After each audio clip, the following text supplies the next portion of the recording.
Assalamualaikum warahmatullahi wabarakatuh. Berjumpa lagi dengan saya Hedi Prayitno. Saudara-saudaraku sekalian, bagaimana kabar Mbak Rara?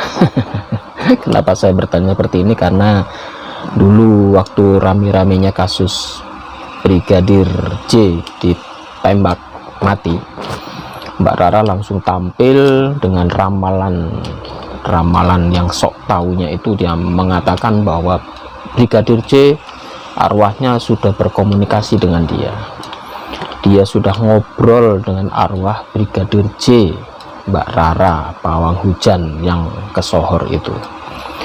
Dia membongkar bahwa dia mengatakan Brigadir J saat itu kena santet, sehingga sebetulnya santet itu ditujukan kepada Irjen Sambo dan sekeluarga, dan akhirnya santet itu mengenai Brigadir J. Akhirnya Brigadir J tidak bisa menguasai dirinya karena dia dalam pengaruh santet, sehingga Brigadir J ingin melakukan asusila terhadap istri Sambo. Ketahuan tembak-tembakan dengan Baradae, dan selanjutnya itu adalah ramalan dari Mbak Rara yang satu lagi rame ya, dan Mbak Rara langsung tampil. Dan setelah semuanya terbongkar dan bahkan pihak penyelidik pun sudah menutup kalau ini ada kejadian asusila, ini murni pembunuhan, itu sudah dirilis oleh pihak kepolisian. Tidak ada tindakan asusila sama sekali. Dan bagaimana kabarnya Mbak Rara? Kenapa Anda sekarang tidak muncul? Ternyata ramalan Anda meleset. Fenomena dukun, fenomena peramal belakangan ini lagi semarak di Republik Indonesia ini ya.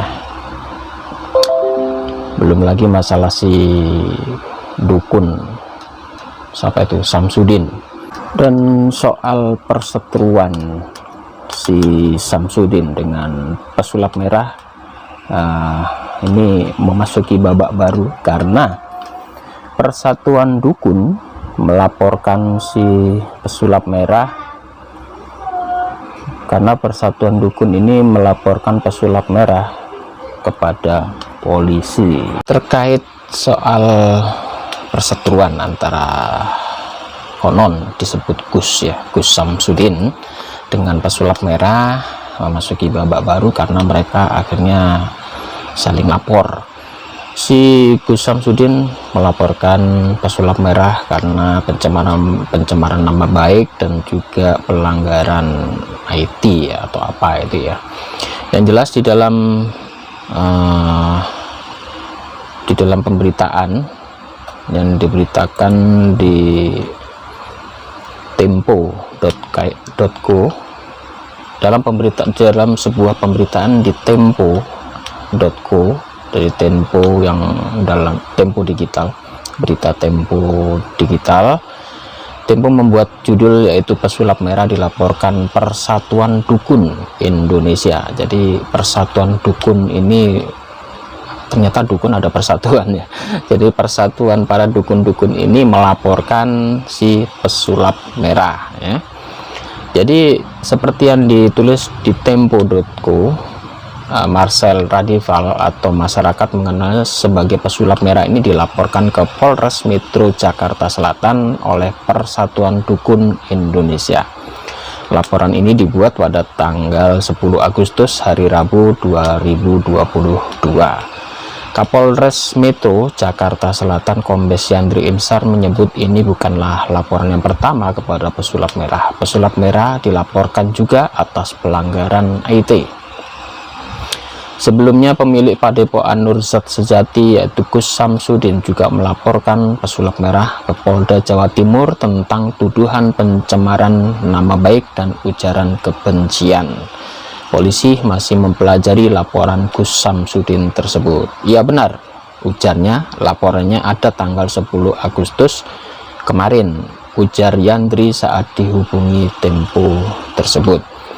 Polisi pun mengungkap alasan dari pelapor tersebut. Pelaporan ini dikarenakan Persatuan Dukun dukun Indonesia merasa terganggu dengan apa yang dilakukan oleh pesulap merah. Ya, berdasarkan laporan dari mereka merasa tersudutkan, merasa terganggu. Ada satu yang mengatasnamakan dia sebagai yang mewakili Persatuan Dukun Indonesia melaporkan terkait postingan di media sosial, di YouTube dan lain-lain, di Instagram yang menyudutkan para dukun-dukun tersebut. Dalam laporannya, pelapor menyampaikan bahwa konsep pesulap merah di media sosial yang membahas masalah dukun dianggap sebagai sebuah penghinaan. Hal itu didasarkan pada keterangan pesulap merah yang menyebut dukun-dukun ini sebagai orang-orang penipu, ya. Ini berdasarkan laporan yang mereka bawa dalam postingan terlapor disebut sebagai tukang-tukang dukun penipu. Dasar itu mereka buat laporan polisi, dilaporkan atas undang-undang ITE, jelas Yandri.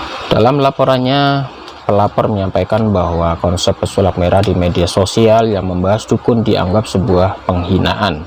Hal itu didasarkan pada keterangan pesulap merah yang menyebut dukun sebagai penipu. Ini berdasarkan laporan mereka yang menyatakan bahwa postingan tersebut dukun-dukun dianggap tukang tipu. Dasar itu mereka membuat laporan polisi terhadap undang-undang ITE, ya. Selain itu, dalam pembuatan laporan ke penyidik, pelapor juga mengaku kehilangan klien atas konten yang dibuat oleh pesulap merah. Jadi mereka kehilangan pelanggan gara-gara si pesulap merah ini, sehingga mereka melaporkan pesulap merah ini yang menuduh para dukun ini penipu. Menarik, ya. Dalam beberapa hari ini mereka customernya berkurang karena konten-konten tersebut. Itu keterangan dari pelapor tutur Yandri. Sejumlah bukti telah diserahkan pelapor kepada penyidik. Yandri menyatakan pihaknya kini masih mempelajari terkait laporan tersebut. Sementara kita lakukan penyelidikan dulu, ya, ujarnya. Ini ada pendalaman, kita akan memeriksa saksi-saksi dan ahli, ujar Yandri. Sebelumnya, Kepala Bidang Humas Polda Jawa Timur, Komisaris Besar Polisi Dirmanto menyebut bahwa laporan ini tengah diperiksa oleh penyidik. Ya, sebatas laporan, masih dipelajari oleh penyidik, masih lidik, kata Dirmanto pada publik, pada pers Kamis 4 Agustus 2022.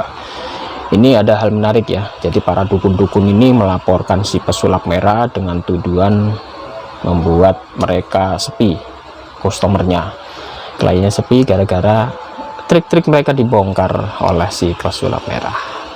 Kita sebagai masyarakat awam memang kadang-kadang peran dukun itu sangat dibutuhkan dalam masyarakat. Ada dukun beranak, ada dukun pijat. Dukun yang mana dilaporkan? Ini Mas Radifal ini jangan sampai melaporkan. Jadi di luar dukun-dukun tersebut mungkin, ya, dukun, tapi ada juga yang gangguan-gangguan santet, kemudian rumahnya yang banyak gangguan-gangguan setan, jin. Ini masyarakat selalu masih menggunakan jasa-jasa mereka, meskipun saat ini mungkin bukan namanya dukun, ya, mungkin istilah lain, paranormal atau apa, ya. Kadang-kadang ada juga yang berpenampilan seperti ustadz, pakai atribut ustadz, tetapi melakukan praktek-praktek goib, ya, perdukunan. Jadi memang agak rancu dan agak kacau ini kadang-kadang, mana ulama beneran, mana dukun beneran. Kadang-kadang bisa tercampur antara yang putih dan hitam, karena dukun-dukun ada yang hitam, para magic, para santet yang memasang dukun susuk-susuk itu, ya, dengan tujuan-tujuan yang untuk mencelakai orang atau pelaris, tumbal dan sebagainya. Banyak sekali kisah-kisah perdukunan di masyarakat Jawa, terutama dengan hal-hal itu masih kental sekali, ya. Jadi di Pulau Jawa terutama, peran-peran dukun itu masih dianggap masyarakat sangat dibutuhkan untuk mengatasi masalah-masalah goib. Jadi masalah ini memang tidak bisa diperiksa secara medis. Jadi kadang-kadang ada penyakit yang non medis dan itu harus dilakukan oleh orang-orang pintar. Jadi memang di kalangan orang-orang modern, karena kadang-kadang ini mereka masih dinaifkan ya, dinafikan, tetapi sebetulnya peran mereka ada. Jadi saya juga kurang setuju kalau semua dukun disamaratakan sebagai penipu ya. Kadang-kadang dukun ini masih dibutuhkan di masyarakat, terutama untuk menanggulangi dan menangani masalah-masalah hal gaib. Dan biasanya ada juga kiai atau ustadz yang pintar dalam hal ini, terutama ini memakai istilah ruqyah. Ruqyah itu juga prakteknya hampir mirip dengan para supranatural ini ya. Karena apa? Karena dalam meruqyah ini adalah pasien-pasiennya itu biasanya kena gangguan-gangguan gaib juga. Jadi peruqyah, ustadz atau kiai yang ahli ruqyah ini bisa menyembuhkan pasien-pasien yang terkena gangguan-gangguan gaib juga. Apakah peruqyah ini disebut dukun? Ya memang tipis bedanya antara ustadz kiai yang bisa meruqyah dengan syar'i, dengan dukun-dukun yang memang mempelajari ilmunya itu dengan cara bukan lewat agama. Jadi memang ada tipis, tetapi sebetulnya ada perbedaan yang besar ya, karena mereka berguru mungkin dari kekuatan-kekuatan jin, bertapa di gua-gua, di gunung dan sebagainya. Tetapi beda dengan para peruqyah dari para ustadz kiai ini, mereka memang melakukan ruqyah dengan membaca ayat-ayat suci Al-Quran. Kadang kita berpikir, kenapa ayat yang dibaca oleh peruqyah itu kalau dilakukan oleh orang biasa itu tidak mandi atau tidak mempan?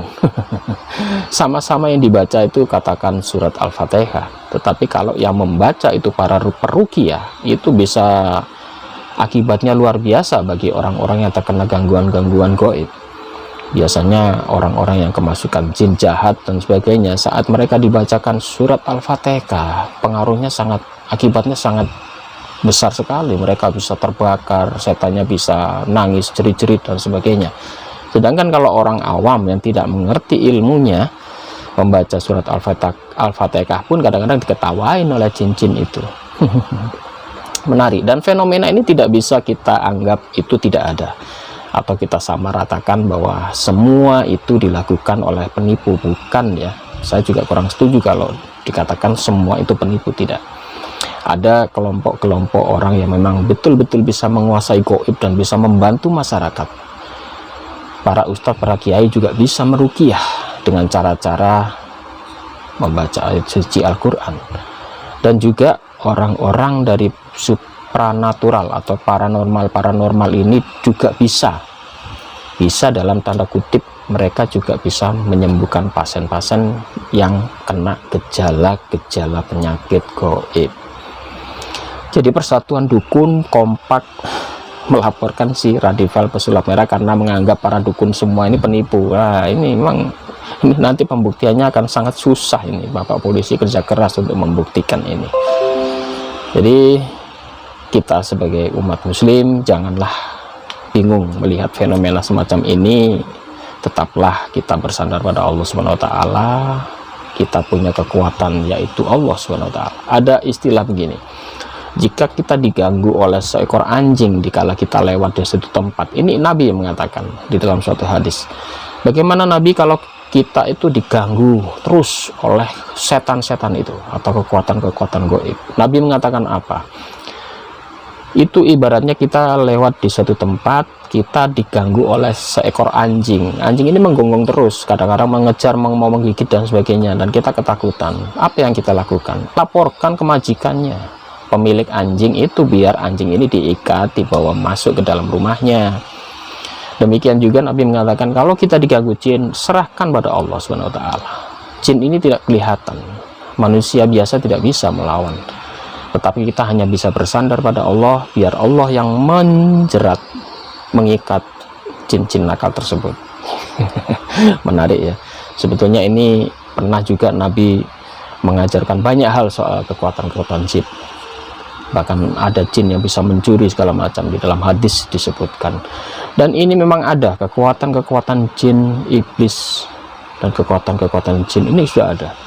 Dan mereka yang bisa menangani adalah orang-orang yang bisa melihat dia, orang-orang yang menguasai ilmu gaib.